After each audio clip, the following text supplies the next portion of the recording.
Hey guys, Tarke here, and we're going to do a video talking about cold damage over time and Trickster vs Occultist. I'm potentially league starting as this, and this is my recommended setup, which I'm going to talk through. And the big point of this video is talking about, should you go Trickster or should you go Occultist? Now, a lot of the focus is on Occultist, thanks to the rather sexy new nose that have come on here. But I feel like a lot of people are sleeping on Trickster and are a little confused about it. So Trickster is just consistent, and the reasons why you'd want Trickster for a cold damage over time build are kind of as follows. This is 15% more damage over time. Yes, Occultist got this very sexy new node, which is a 20% more multiplier, but you get 15% more on Trickster, plus the frenzy charges, which, match this out. This also has the minus pen and the curse damage, which can be a lot more, and it also has the ES stuff, which could be a lot more defense. However, when it comes to Occultist, you're only getting 2 of these 3 amazing 4-pointers. And this isn't me hating on Occultist. Occultist is my favorite ascendancy overall. It's my most played ascendancy for the last few leagues. I love Occultist. But you can't have everything. So when it comes to comparing Trickster versus Occultist, you can't compare the 4 notables here versus all of these here, right? So are we comparing it against a pure cold damage plus curse setup? If I was doing it to league start, I would recommend Malediction plus Frigid Wake.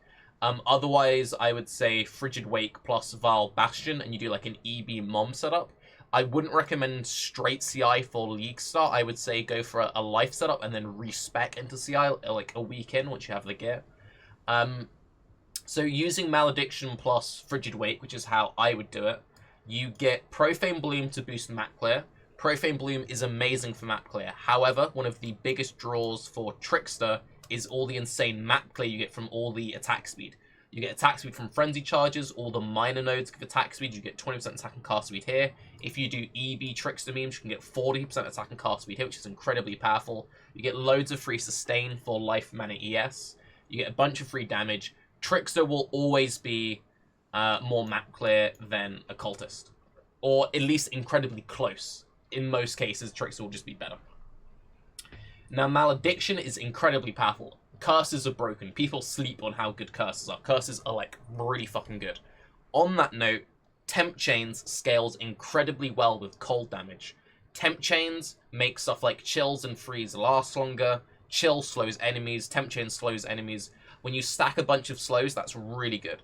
Also, when you do stuff like Temp plus Enfeeble, and you get enemies you curse deal less damage and stuff like that because of Malediction, that will stack with this. So you're getting 10% reduced damage from enemies who are chilled, and then 10% reduced damage from enemies who are cursed. You then put Enfeeble, Temp Chains. There's a lot of defense. There's a lot of power here. But Trickster has the really easy sustain. Early on, league starting with shit gear, having this easy life and mana sustain is going to keep you fucking bombing. Having attack speed is going to make you map faster. Trickster is going to will allow you to get into content quicker. It's going to let you farm quicker. You're going to get currency faster early into the league. And because of that, I feel like it's going to be the better starter option. Not only that, when it comes to doing these damage over time builds, there are a few different ways of doing it. So there's Arctic Breath, Vortex, and Cold Snap. The damage over time from all of those stack with one another.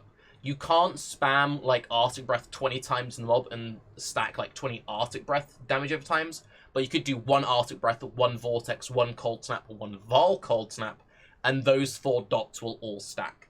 So most setups will involve multiple castings, and I've done a very beautiful little diagram here. So Cold Snap will be my preferred setup. I feel like Cold Snap will be the go-to map clear option. I'll explain that why later on. And then you'll use it with either a Vortex or an Arctic Breath combined. You could use all 3 if you really want to. But let's say that you're just using 2. So you get to the very scary boss man. And what do? You drop your Cold Snap. You then drop your secondary support, be it Arctic Breath or Vortex. You then have to drop a Frost Bomb on top of that. And let's say that you're going for the crazy full deep setup and you're also doing an Arctic Breath on top of that. You've cast 4 spells to do your fuel setup, and maybe even a few Vaal skills in those in there as well, while having to dodge abilities and do other things. What's really good for casting lots of spells very quickly? Cast speed. Yes, Vortex is an instant cast, but both Arctic Breath and Cold Snap aren't. Another really nice thing about Trickster when it comes to playing Cold Snap Focus is Swift Killer. So Cold Snap has a chance to give you frenzy charges when enemies die in the chilled effect. It's good, you will naturally sustain off that, but Swift Killer will make it a lot more consistent. Swift Killer also gives you power charges. Power charges will proc Elite Overload. You will be Elite Overload these builds. Anything which helps that sustain, like uptime, will be good. Not only that, there's a Threshold Jewel, which lets power charges, instead of frenzy charges, be used to bypass the cooldown of Cold Snap, because Cold Snap has a natural cooldown. It's not a very long cooldown, but it's still a cooldown. So by going Trickster, you have a lot less shuffling, waiting around for stuff to do here. The 3-second cooldown really isn't that big of a deal because you can get some cooldown reduction on gear, and again, you can bypass the cooldown with other things. And in the situation of using Cold Snap plus Vortex or Arctic Breath, you can juggle abilities if you want to. The cooldown won't be that big of a deal. So if you're doing this scenario as an Occultist, and Occultist is my favorite ascendancy, by the way, you really don't get that much cast speed. If you're looking at the kind of trees you're doing, you're not really... You're spread pretty... You're fairly spread between the trees, basically what I'm trying to get to. You're really going to want Fingers of Frost cluster, and you're really going to want the Breath of Rime cluster. And Breath of Rime really pushes you out of the way. If you're also then doing Occultist stuff and having to get all the curse investment, then you're spreading yourself incredibly thin. We're already not getting the minion damage, which would be really nice things to get on there.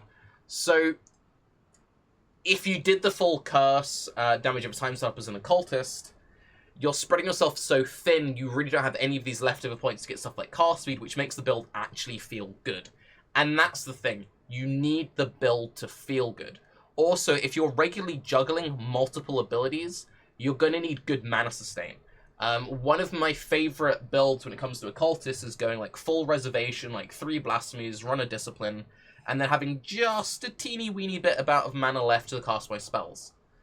You do go on Occultists. You never have that issue with Trickster, because with Trickster you're regularly casting skills and spells, and that procs Weave the Arcane. Absolutely no sustain problems. Now, if you do the Eldritch Battery route, with Occultist, that's less of an issue, and that's another big like boon for doing the EB route there. So that might be something to consider if you're still very set on doing Occultist. Another reason why I recommend Cold Snap as the go-to setup over, say, Arctic Breath for map clear and then using Cold Snap for single target. Cold Snap comes with Vaal Cold Snap. Vaal Cold Snap is a very potent damage over time. It's basically a Cold Snap that follows you around. With the changes they did to Vaal skills, you can't have 100% uptime on it very easily anymore. However, it's still a very powerful DoT, which will boost your map clear and will boost your single target, because you can do like Vaal Cold Snap plus Vortex plus Arctic Breath. Because Vaal Cold Snap is so strong, you want it to be in like your main link setup. So if you're using Arctic Breath for clear, and a lot of people in my chat have been saying, oh, you want to use Arctic Breath because Arctic Breath will have better coverage, because you can use stuff like Pierce, you can use stuff like GMP. If you're using all of these like links which don't actually like buff the DoT damage, and that's like your 6 link, and then you've got like a shitty Vaal link, 3 or 4 link, maybe 5 link Elder Shaper Helm, just no. You're spreading yourself way too thin. Cold Snap is just got so much synergy with Trickster. You've got all the beautiful attack and cast speed stuff going on there. You also need to keep in mind with the changes they've done to weapons and how you can only use certain weapon types with certain movement skills, you're not going to have crazy flexibility when it comes to your movement setups. So having all this extra attack speed to make up for the changes to Whirling, Leap Slam, all that other stuff, I feel like Trickster really is the way to go. Not only that, if it turns out that these cold, like, damage over time builds don't work, you can very easily respec into quite a wide variety of other builds. You can drop this cluster here, change this routing here a little bit, and boom, your Fireball Ignite build. Fireball Ignite build is really fucking strong. You could drop this cluster here, and play a Brand build. Brands look like they're going to be very powerful map clearers. Really nice synergy with Trickster. You can do whatever the fuck you want to do with it, and you don't need to spend any regrets on Ascendancy points. If you're playing a CI Occultist build, nearly all CI Occultist points look roughly about 20 points of each other. They look very similar. However, early on in a league, especially if you're doing SSF or you don't like trading that much, or you're doing private league stuff, you know, you're going to be kind of limited-ish on regrets. And if you need to start, like, speccing out of, like, massive Ascendancy things, that's when it kind of gets a little bit troublesome, especially with new abilities. People really don't know how they're scaling them. You know, I can imagine a lot of early shuffling. So I really feel like Occultist is, like, your second build of the league, unless you really know what you're doing. That being said, I've heard that Waggle is planning in Occultist damage over time build. So if you want to do that, 100% check out Waggle's one. Because if there's one thing Waggle can do, it's make good fucking builds. So yes. I'm Tarke. This is the rough setup I'm kind of going for. Have a good day. Bye-bye.